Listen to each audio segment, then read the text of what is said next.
एक खास मीटिंग हुई है, उस खास मीटिंग को लेकर भी जिक्र करूंगा कि वो खास मीटिंग क्या है जिसने सारी तस्वीर महाराष्ट्र की बदल दी। वो क्या ब्लंडर है जो मिस्टर उद्धव ठाकरे के सबसे trusted lieutenant mister Sanjay Raut ने कर डाला।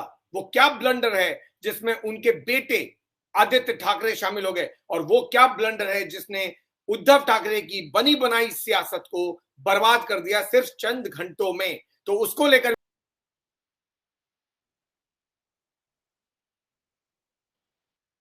Aditya Thackeray, Eknath Shinde and Sanjay Raut. And why am I prompting this picture? Because this one particular picture tells you an entire story of the revolt of Mr. Eknath Shinde. Mr. Eknath Shinde ने revolt क्यों किया, इस पूरे revolt की कहानी सिर्फ इस एक तस्वीर में छुपी हुई है। ये तस्वीर सब कुछ बयां कर देती है, क्योंकि ये वो तस्वीर है जिसके कारण सारा कुछ जो कुछ भी आप देख रहे हैं आज इस वक्त महाराष्ट्र में, वो सिर्फ इन तीन कैरेक्टर्स के इर्द गिर्द पूरी कहानी घूमती है। आखिर ऐसा क्या हुआ था, ऐसी क्या चीज है जो इन तीनों के बीच कॉमन है। एक मीटिंग है जो फ्राइडे यानी शुक्रवार को हुई थी, और वो मीटिंग बहुत इंपॉर्टेंट हो गई है। ये मीटिंग इन तीनों के बीच हुई थी, जिस मीटिंग में एकनाथ शिंदे, आदित्य ठाकरे और मिस्टर संजय राउत मौजूद थे। और ये मीटिंग मिस्टर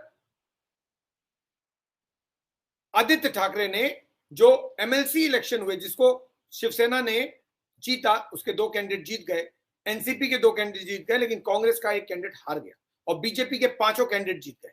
उस इलेक्शन को कोऑर्डिनेट करने के लिए ये मीटिंग बुलाई गई थी। ये किसी होटल में एक चाय पे चर्चा थी, पूरी मीटिंग।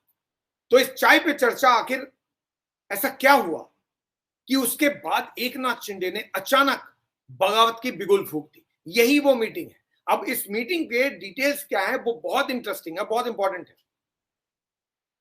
ये मीटिंग कहा जा रहा है कि फ्राइडे आफ्टरनून एक मीटिंग इन तीनों के बीच हुई, जो किसी होटल में चाय या कॉफी पीते वक्त या खाना खाते वक्त या नाश्ता करते वक्त इन तीनों के बीच हुई थी। इसमें आदित्य ठाकरे, एकनाथ शिंदे और संजय राउत मौजूद थे। और ये कहा जा रहा था कि इस मीटिंग में संजय राउत और आदित्य ठाकरे, मिस्टर एकनाथ शिंदे, क्योंकि वो लेजिस्लेटिव पार्टी के हेड हैं, शिवसेना के लेजिस्लेटिव पार्टी के वो हेड थे, यानी असेंबली में जो पार्टी है, चाहे वो एमएलए की हो या एमएलसी की हो, काउंसिल की हो या असेंबली हो, उसके वो हेड हैं। इसीलिए उनको बुलाया गया था। बताया जा रहा था किस तरह से जो कांग्रेस के पास कम एमएलए हैं उनको कैसे वोट ट्रांसफर करना है। यानी कांग्रेस के पास जितने वोट हैं उसके बलबूते कांग्रेस केवल 1 सीट जीत सकती है, और इनका जो स्ट्रेंथ है, कंबाइंड स्ट्रेंथ, यानी एमबीए का जो कंबाइंड स्ट्रेंथ है, उसके मुताबिक ये लोग 6 सीटें जीत सकते थे और बीजेपी 4 सीटें जीत सकती थी। टोटल 10 सीटें पे इलेक्शन हुआ था। बीजेपी ने 5 कैंडिडेट खड़े किए थे और इन्होंने 6 कैंडिडेट खड़े किए थे, 2 शिवसेना, 2 एनसीपी और 2 कांग्रेस ने। तो ये जो मीटिंग हुई आदित्य ठाकरे, एकनाथ शिंदे और मिस्टर संजय राउत की, इसमें ये दोनों ने, यानी आदित्य ठाकरे और संजय राउत ने मिस्टर एकनाथ शिंदे को समझाया कि कैसे जो वोट है उसको आपको कांग्रेस को ट्रांसफर करना है। How the vote of the Shiv Sena has to be transferred to the Congress so that there second candidate can also win. तो ये मीटिंग बुलाई गई थी ये समझाने के लिए एकनाथ शिंदे को कि आपको कांग्रेस को कैसे मदद करना है ताकि उनका जो दूसरा कैंडिडेट है वो भी जीत जाए। और ये वो मीटिंग है जिसने सारा खेल उद्धव ठाकरे का खराब कर दिया। कैसे? Here's the story। और ये मीटिंग बहुत इंपॉर्टेंट हो गई है और ये तीनों के कैरेक्टर की कहानी बहुत इंपॉर्टेंट हो गई है आज के लिहाज से। एकनाथ शिंदे ने कहा कि क्या हम लोग यहां पर इसलिए मिले हैं कि हम लोग कांग्रेस के बारे में बात कर सकें या कांग्रेस का भला सोचें? क्या शिवसेना का काम कांग्रेस का भला करना है? क्या शिवसेना इसलिए बनाई गई थी कि कांग्रेस का भला किया जाए? क्या बाला साहब ने कांग्रेस के साथ कोऑर्डिनेट किया? क्या बाला साहब ने कांग्रेस का भलाई के साथ कोई अलायंस किया? क्या बाला साहब की पॉलिसी प्रो कांग्रेस थी? तो मुझे आप लोग ये क्यों समझा रहे हैं कि मैं कांग्रेस को अपने वोट ट्रांसफर करूं? मैं कांग्रेस को वोट क्यों ट्रांसफर करूं? मेरी आइडियोलॉजी कांग्रेस से मैच नहीं करती, मेरी आइडियोलॉजी उनके खिलाफ है। फिर आप मुझे कांग्रेस को मदद करने के लिए क्यों कह रहे हैं?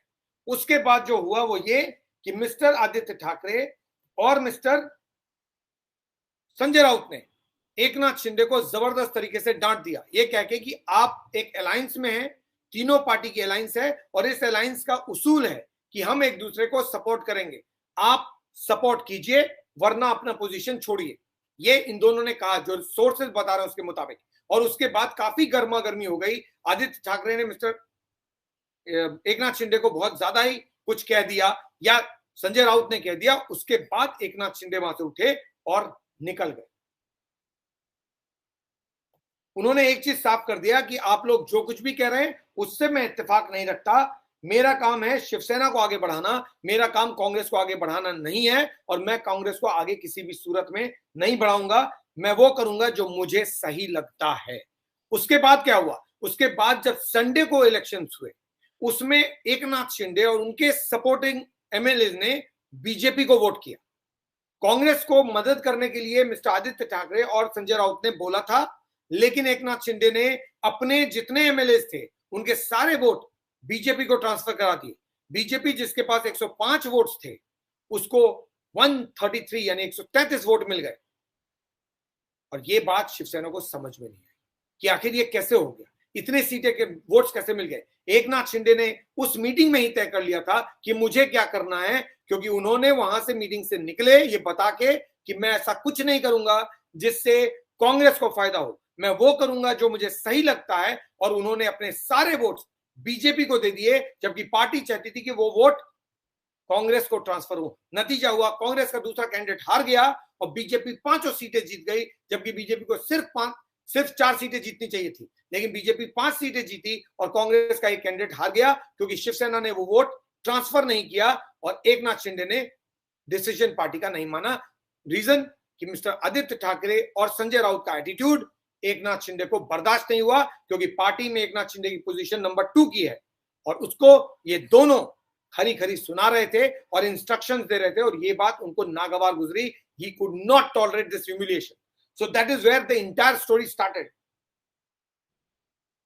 Then what happened?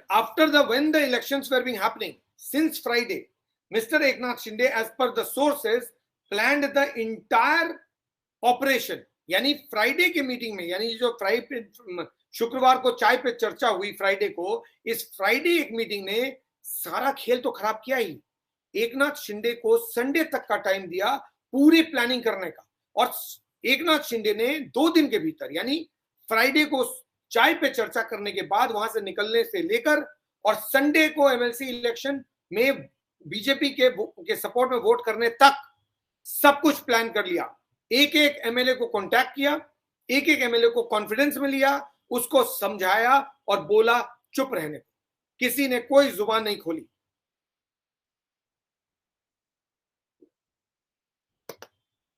शिवसेना के भीतर ही सब कुछ हो रहा था।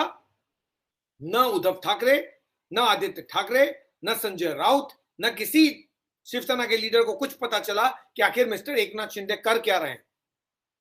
एकनाथ शिंदे ने 2 दिन के भीतर फ्राइडे से लेकर संडे के बीच 48 घंटे के बीच पूरी की पूरी शिवसेना की नींव हिला दी। उन्होंने अंदर ही पूरा सेंध लगा दिया, जिसको आप बोलते हैं coup. He carried out a virtual coup inside the Shiv Sena and convinced 45 MLAs, which includes Shivsena's MLA and independents, to come with him. ये ड्रामा यही खत्म नहीं हुआ। ये ड्रामा की जो अगली कड़ी है वो उससे भी ज्यादा इंटरेस्टिंग है।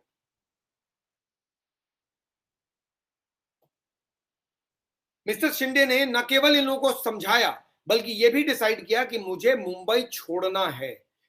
इलेक्शन, एमएलसी इलेक्शन संडे को है।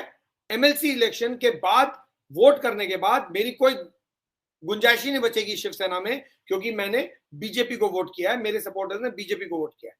उन सारे लोगों ने बीजेपी को वोट किया और उसके बाद मुंबई छोड़ने की तैयारी करी। अब क्या हुआ? बीजेपी ने एमएलसी इलेक्शन के जब रिजल्ट्स अनाउंस हो रहे थे उस वक्त बीजेपी ने जम के हंगामा किया। बहुत ही इंटरेस्टिंग स्टोरी है, आपको सुनना चाहिए किस तरह से एक पूरा कू एकनाथ शिंदे ने उद्धव ठाकरे के नाक के नीचे कर दिया। उद्धव ठाकरे को कोई कानो कान खबर नहीं हुई, पूरे एमपीए में किसी को खबर नहीं हुई। जब इलेक्शन की काउंटिंग हो रही थी बीजेपी ने हंगामा क्रिएट करना शुरू किया कि क्रॉस वोटिंग हो रही है, यानी शिवसेना के वोट इधर से उधर जा रहे हैं, उनको वोट कर रहा है, जबकि शिवसेना के वोट पड़ रहे थे बीजेपी को, लेकिन बीजेपी हंगामा कर रही थी कि उसकी क्रॉस वोटिंग हो रही है और वो शिवसेना के वोट दूसरे को ट्रांसफर हो रहे हैं, और उनमें जो वोट्स पड़ रहे थे उसको बीजेपी ऑब्जेक्ट कर रही थी कि ये वोट इसलिए वैलिड नहीं है, ये वोट इसलिए वैलिड नहीं है। अब जो बीजेपी, जो शिवसेना की लीडरशिप थी, ये वोटिंग के बाद की बात है, जब काउंटिंग हो रही थी, उस पर बीजेपी ऑब्जेक्ट कर रही थी। वहां पर बीजेपी ने अपने सपोर्टर्स बुलाए, हंगामा करवाया, और उस दौरान किसी की नजर नहीं पड़ी कि मिस्टर एकनाथ शिंदे कहां हैं या वो एमएलए कहां हैं। पूरी शिवसेना की बची हुई लीडरशिप, यानी आदित्य ठाकरे, उद्धव ठाकरे, संजय राउत या बाकी लोग जो थे, वो उस बीजेपी के जो कैंपेन थी टू डिस्टर्ब द इलेक्शन, वो उसमें उलझ गए।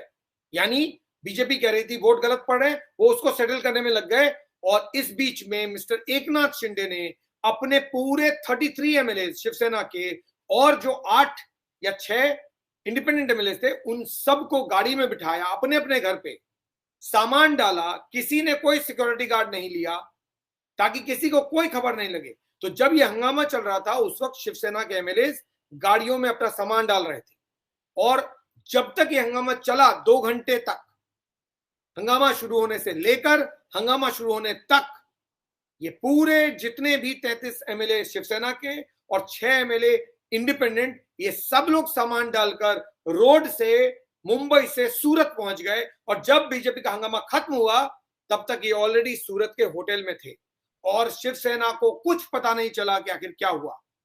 अंदाजा लगाइए, फ्राइडे को एक चाय पे चर्चा, वहां पर एकनाथ शिंदे को लगी कोई बात बुरी, एकनाथ शिंदे ने डिसाइड किया कि अब बहुत हो गया, इंतहा हो गई।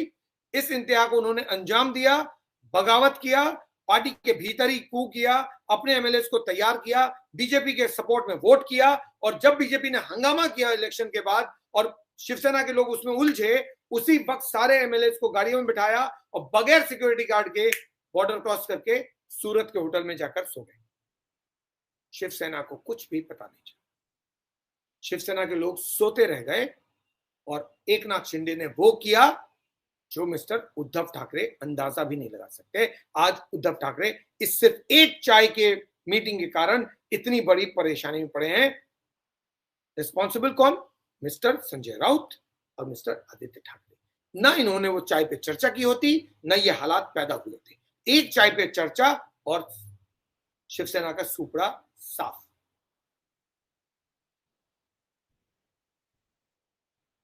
संजय राउत से ज्यादा पार्टी को नुकसान किसी ने नहीं पहुंचाया है, और वो उनके स्टेटमेंट से हुआ है। सबसे ज्यादा स्टेटमेंट संजय राउत देते हैं, और उसको संभालना पार्टी के लिए मुश्किल होता है। और इस बार भी उस मीटिंग में जो कुछ भी एकनाथ शिंदे के साथ हुआ, उसका नतीजा आज पार्टी बहुत बुरी तरह से भुगत रही है। अब इसको आप आदित्य ठाकरे का इनएक्सपीरियंस बताइए या मिस्टर संजय राउत का ओवर कॉन्फिडेंस बताइए, जो भी बोलिए, मिस्टर संजय राउत एंड आदित्य ठाकरे के चक्कर में उद्धव ठाकरे तो बेमौत मारे गए।